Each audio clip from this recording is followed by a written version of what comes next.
Hello everyone, welcome to अड्डा 24/7। My name is अमन मेहता और आज हम बात करने वाले बिजनेस स्टडीज के एग्जाम के अंदर आपको क्या क्या करना चाहिए और क्या क्या नहीं करना चाहिए, इन बातों को ध्यान रखें।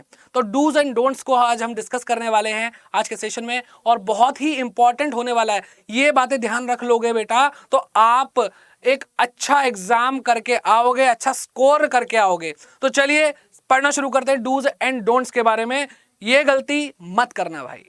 चलो, तो सबसे पहली चीज देखते हैं डूज के अंदर कि भाई ऐसा क्या है जो हमें काम करने चाहिए। जिन छोटी छोटी बातों को ध्यान रखना है बेटा, ज्यादा नहीं। अब भाई बहुत बड़ी बड़ी प्रॉब्लम को आप क्या कर पाएंगे, अवॉइड कर पाएंगे अगर इन बातों का आपने ध्यान रखा एग्जाम के टाइम पर। सबसे पहला आता है बी हाइड्रेटेड। सर ये क्या होता है, इतनी इंग्लिश तो हमें नहीं पता। जिनको पता है वेरी गुड, और जिनको नहीं पता उनको मैं बता देता हूँ। हाइड्रेटेड रहने का मतलब क्या है कि भाई आपकी बॉडी के अंदर पानी की कमी नहीं होनी चाहिए। तो आपको थोड़ा थोड़ा पानी पीते रहना चाहिए। जैसे कि अब हम इतने लंबे लंबे सेशन ले रहे हैं, आई होप आप लोगों ने देखे होंगे। नहीं देखे होंगे तो एक बार चैनल को चेकआउट करिए, प्लेलिस्ट दिख जाएगी आपको। ठीक है, तो हाइड्रेटेड रहना बहुत जरूरी है। आपके पानी जब आप पीते तो आपकी बॉडी के अंदर जो ड्राइनेस है वो नहीं होती, आपकी आंखों में ड्राइनेस नहीं होती, आपके माइंड तक ऑक्सीजन प्रॉपर्ली पहुंचती है, आप अच्छे से काम कर पाते हैं। तो और भाई जो घबराहट वगैरह होती है पानी ना पीने से भी होती है, और एग्जाम टाइम पे तो वैसे ही बच्चों की नर्वसनेस बढ़ जाती है। फिर दूसरी चीज आती है लाइट फूड। भाई कोई हैवी पराठे वराठे और भटूरे वगैरह खा के नहीं जाने हैं, बहुत लाइट फूड खाना है। ठीक है, और मैं तो कई बार क्या करता था, बहुत ही कम खाना खाता था, एक रोटी खा ली, दैट्स इट, कि भाई जिंदा रह लो एग्जाम तक के लिए, इतनी एनर्जी हो कि लिख पाओ बस। इससे ज्यादा नहीं कि पेट पूरा फुल यहां तक भरा हुआ है, ऐसा कुछ नहीं भाई, यहां तक खाना भर के नहीं जाना है। ओके, फिर बात करते हैं रीड ओनली 1 और 2 क्वेश्चंस इन फर्स्ट 15 मिनट। तो आपको क्वेश्चन पेपर पढ़ने के लिए टाइम दिया जाता है प्रॉपर। जब आपको क्वेश्चन पेपर पढ़ने के लिए प्रॉपर टाइम दिया जाएगा तो आपको फटाफट पूरे क्वेश्चंस देख लेने के किस किस चैप्टर से आए हैं। क्वेश्चन रीड नहीं करने हैं, ऊपर ऊपर से नजर मारोगे और आपको पता चल जाएगा इस चैप्टर से आए हैं, और आपको पता होगा कि आपका कौन सा चैप्टर स्ट्रांग है। तो उसी चैप्टर के, या तो मैं तो कहता हूं एक क्वेश्चन ढंग से बड़ा वाला पढ़ लो, या 2 क्वेश्चन अच्छे से, 2 क्वेश्चन बड़े बड़े पढ़ लो, ताकि आप याद रखो। 15 मिनट के अंदर पूरा का पूरा क्वेश्चन पेपर रीड करके चाट जाओ, दिमाग में नहीं रख सकते आप भूल जाओगे। तो आपने 15 मिनट यूटिलाइज सही से नहीं करे। आपने अगर 15 मिनट में डिटेल में 1 या 2 क्वेश्चन पढ़ लिए तो आपके दिमाग में बैठे रहेंगे, और सबसे पहले जैसे ही आपको राइट करने की, लिखने की आपको परमिशन मिल जाएगी, फटाफट से आप वो क्वेश्चन कर पाओगे। आपको दोबारा दोबारा रीड नहीं करना पड़ेगा। 15 मिनट के अंदर पूरा क्वेश्चन पेपर पढ़ लिया, फिर भूल जाओगे, दोबारा से देखना पड़ेगा क्वेश्चन में था क्या। ठीक है, ये बहुत इंपॉर्टेंट टिप है बेटा, बेटा बहुत ज्यादा इंपॉर्टेंट टिप है।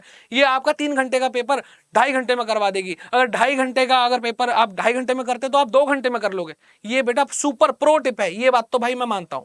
ठीक है, फिर बढ़ते हैं आगे, और दूसरा है बी सॉल्यूशन ओरिएंटेड। ठीक है, आपको हर सिचुएशन में सॉल्यूशन ओरिएंटेड रहना होता है। सॉल्यूशन ओरिएंटेड का मतलब ये नहीं हर चीज का सॉल्यूशन निकालना है। कई बार आपके क्वेश्चन पेपर में ऐसा क्वेश्चन आ जाता है, फिर आप ईगो पे आ जाते हो, ये क्वेश्चन मैं करके जाऊंगा, तो बेटा 3 घंटे में सिर्फ वही क्वेश्चन होगा, वो वाला काम नहीं करना है। तो सॉल्यूशन ओरिएंटेड का मतलब यहां पे ये हुआ कि आप कहीं क्वेश्चन में अटक रहे हैं तो दूसरे क्वेश्चन पे जाइए, उसको करिए, अपना टाइम वेस्ट नहीं करना है। जब याद आएगा तब कर लेंगे। ठीक है, ये भी बहुत ज्यादा बच्चे गलती कई बार कर जाते हैं ईगो में आकर के।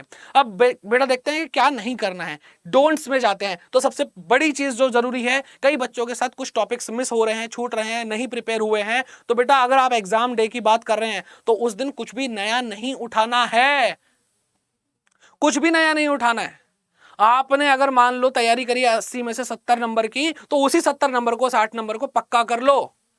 10 नंबर और लाने के चक्कर में अगर आप पेपर वाले दिन कुछ नया उठाएंगे और आपको गलती से समझ नहीं आया तो आप फ्रस्ट्रेटेड तो होंगे ही, प्लस उस फ्रस्ट्रेशन का इंपैक्ट आपके जो प्रिपेयर्ड टॉपिक है उन पे भी पड़ेगा। तो ये गलती से भी मत करना। फिर बढ़ते हैं आगे, नो ब्लैंक शीट। बेटा अगर आपने ये सारी जो डूज और डोंट्स को फॉलो कर रहे हो तो आपकी स्पीड बढ़ रही है, आप टाइम पे क्वेश्चन पेपर पूरा करके आओगे, और जितना आपको आता है उतना आप टाइम से लिख पाओगे, उसके बाद भी टाइम बचेगा। तो आपको कोई भी ब्लैंक शीट तब भी नहीं छोड़नी है।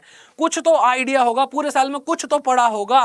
ठीक है, तो कुछ भी मीनिंगफुल बनाने की कोशिश करना, लिख कर आना। ठीक है, उससे आपको मार्क्स मिलने के चांसेस बढ़ जाते हैं बेटा। ठीक है, अगर खाली शीट होगी तो सिंपली वहां पे तो कुछ नहीं मिलना, लिख क्या होगा, कुछ तो चांसेस बढ़ेंगे बेटा। तो अगर आपको 2-4 नंबर भी एक्स्ट्रा मिल गए, आप समझो 90-95 तक पहुंच चुके हैं, 2-4 नंबर आपको 100% के बहुत करीब ले आएंगे, और वो 2-3 नंबर बहुत इंपॉर्टेंट होते हैं बेटा, बहुत इंपॉर्टेंट। ठीक है, चलिए अगला डोंट देखते हैं। डोंट ये है कि भाई अवॉइड कटिंग्स। आप साफ साफ लिखेंगे, और उसके अंदर कटिंग नहीं करेंगे, ओवर राइटिंग नहीं करेंगे। इससे आपका थियरी सब्जेक्ट अगर हम बेसिकली बात करें, कोई भी पेपर हो, वो बहुत प्यारा लगता है देखने में, कटिंग जिसमें नहीं होती। ठीक है, आपकी राइटिंग अच्छी हो गंदी हो, लेकिन अगर कटिंग करिए तो फिर 100% गंदी लगेगी। ठीक है, तो कटिंग को, री राइटिंग को अवॉइड करेंगे। एंड लास्ट आता है डोंट फॉरगेट एसेंशियली, सबसे बेसिक चीज है इसलिए मैंने इसको लास्ट में रखा है, लेकिन बेसिक है लेकिन जरूरी सबसे ज्यादा यही है, अपना एडमिट कार्ड मत भूल जाना, पेन मत भूल जाना जिससे लिखना, खून से नहीं लिखोगे, है ना। पेन लेकर जाना, हर एक चीज जो जरूरी है, पानी की बोतल लेकर जाना, हर एक चीज लेकर जाना। तो ये बेटा आपके लिए एग्जाम डे, जो आपका बिजनेस का एग्जाम 25 तारीख को होने वाला, उस दिन क्या आपको डूज और डोंट्स का ख्याल रखना है, मैंने आपको एक प्यारी सी लिस्ट बना के दे दी, एक वीडियो बना के दे दी। आई होप आप लोगों को बहुत हेल्पफुल रही होगी, और आप सभी को आपके एग्जाम के लिए ऑल द बेस्ट। सबके साथ ये वीडियो शेयर करिए, लास्ट मोमेंट पे थोड़ा सा चिल हो जाइए, इतना ज्यादा परेशान नहीं होना है। आपने बहुत मेहनत करी है, अपने ऊपर विश्वास कीजिए। Bye bye, take care and keep growing.